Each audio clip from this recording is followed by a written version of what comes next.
like the fresh smell of gunpowder early in the morning.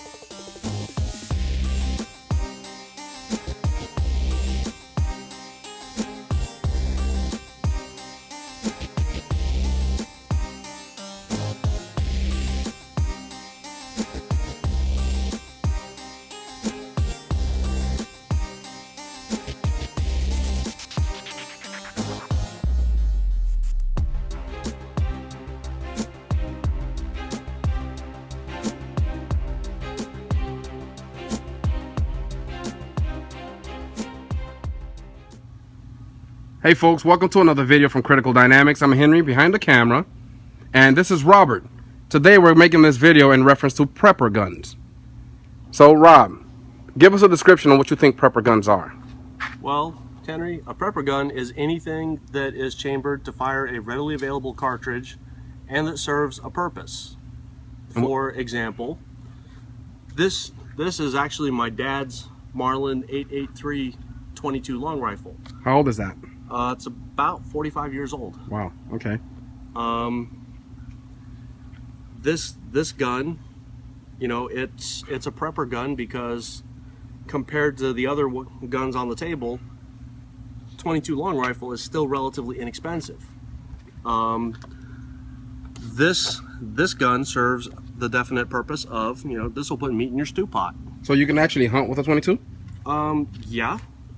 In most states it's not exactly legal, but in an SHTF scenario like we're discussing, I don't think anybody's going to be paying too much attention to state and local laws.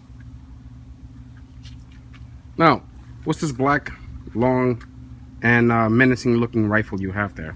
This beast is a Savage Model 10 FCP SR. It's Savage's quote-unquote tactical model. It's chambered in the 308 Winchester or 7.62 NATO. This is a definite prepper must, especially if you live in the part of the country that's got some nice wide open spaces. The 308 ballistically will reach out 800 yards plus, and it'll still have enough oomph to take down mostly anything you're shooting at. So this, I mean, if you feel like you're shooting at something a quarter of a mile away and then, you know, trucking off to go pick up what you shot, I mean, this will definitely put meat in the freezer, put meat on the table. That one's threaded, huh? Yep. This has got the standard 5/8 by 24 threads, which is the 30 caliber threads, and it will take a direct thread sound suppressor. It will take any muzzle device like AAC muzzle brake, or, you know, or anybody else's muzzle brake that's threaded at 5/8 by 24. Oh, we'll have to put that theory to the test. And it comes with this handy dandy thread protector. Okay. What do we have here on my right, your left? What are these? Well, we'll start at the top just because this particular weapon, I think, is a definite prepper must-have. This is a Taurus PT92. Now, I know a lot of people don't particularly care for Tauruses, but let's be honest. Preppers want the most bang for their buck. No pun intended, folks. They want to stretch their gun buying and their stockpile buying dollars as far as they can, and it's hard to get a 15 round capacity 9mm service-sized automatic handgun. You can pick these up at gun shops. Most around here, the few that I've seen for sale, they retail less than $300. Let me interject into that for a second. Well, that gun to me would be a must, because why? Because think about this. When Taurus bought the rights from Beretta to make that gun, now remember when Beretta got the contract from the military, they were having problems with the slides breaking off, right? Mm-hmm. Well, Taurus found what the issue was, and what they did was they reinforced the slides. They reinforced the inside of the slides, and they redesigned the inside. And guess what? When Beretta noticed that, Beretta went back to Taurus and asked Taurus to you know, sell them the rights so they can manufacture the guns and do them better for the military. Taurus told them a resounding no. So guess what? So Beretta did. And people don't know this. Beretta turned around and bought Taurus. Taurus is actually owned by Beretta. Beretta is the parent company of Taurus. So when Taurus bought, when Beretta bought Taurus, they also bought what? The rights. So now that's why the military no longer has problems with the slides breaking off on their M9s.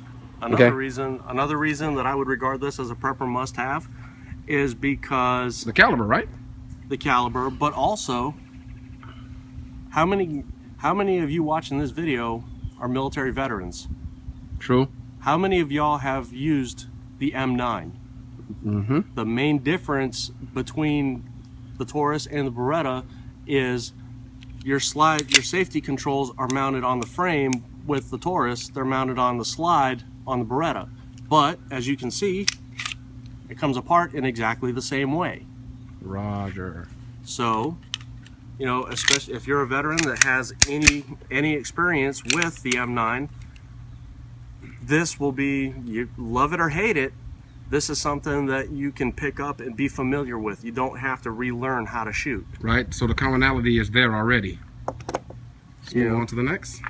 This is a Glock 22 in 40 Smith & Wesson. Why?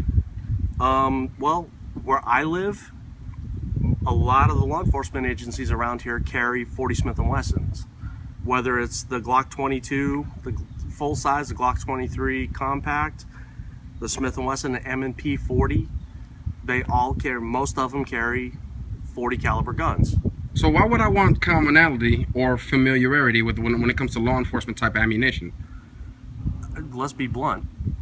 As a prepper, you're putting your family's survival above any other considerations, and that means that you get what you can, where you can, whenever you can. So resupplying an ammunition from wherever you can. Whatever you need. If you happen to see an abandoned patrol car and there's a couple of Glock magazines laying in the seat or something like that, you pick up what you need when you need. Especially if it's chambered in the same rounds that you're looking for, right? Definitely. Must have. Cool. And again, just like the Tauruses, they're out there. You can find law enforcement trade-ins, which are, I mean, let's face it, the majority of law enforcement officers in America, their guns spend more time in their holster than they do out of their holster engaging targets, whether they're paper targets or they're bad guys. True. Okay, what's this one here? This is the Smith & Wesson M&P 45. Why would I want a 45 for? Well, are you un-American or something? I mean, the 45 ACP has been the standard for quote-unquote man-stopping for over 100 years. True, but we all know about the things about man-stopping. It's all relative, man. It doesn't matter about the size of your rounds. What matters most is actually hitting your target, correct? True, but like I tell people, like I tell friends when they ask me what they're thinking about buying a gun, they want to know what caliber to get. They say, oh, well, I've heard that a 20, you can protect yourself with a 22. True. Well, yeah, you can, but the smaller the bore diameter, the more critical shot placement is. Absolutely correct. If you want something where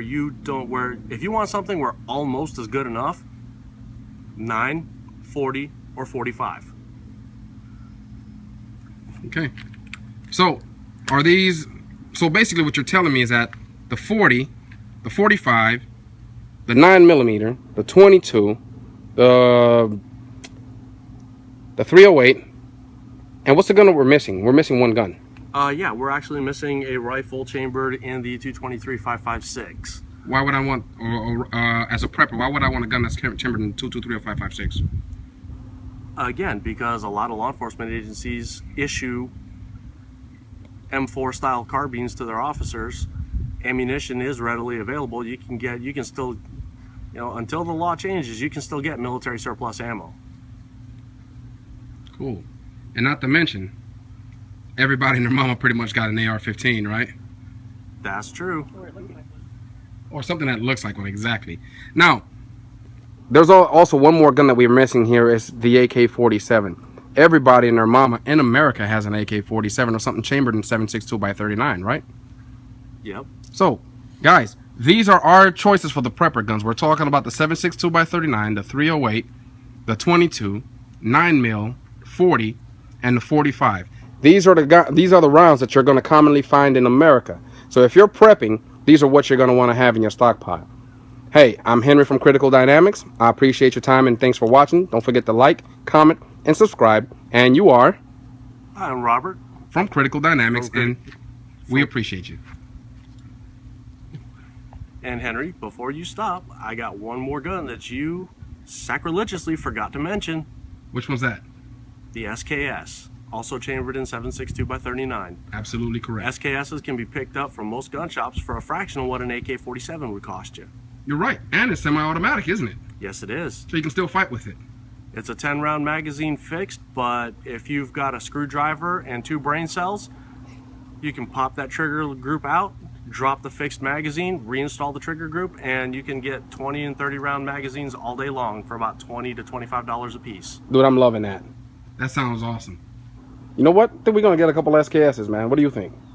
I'd say it's a pretty good idea. All right, just in case. All right, man. Thanks for watching. We appreciate you guys. Thank you very much.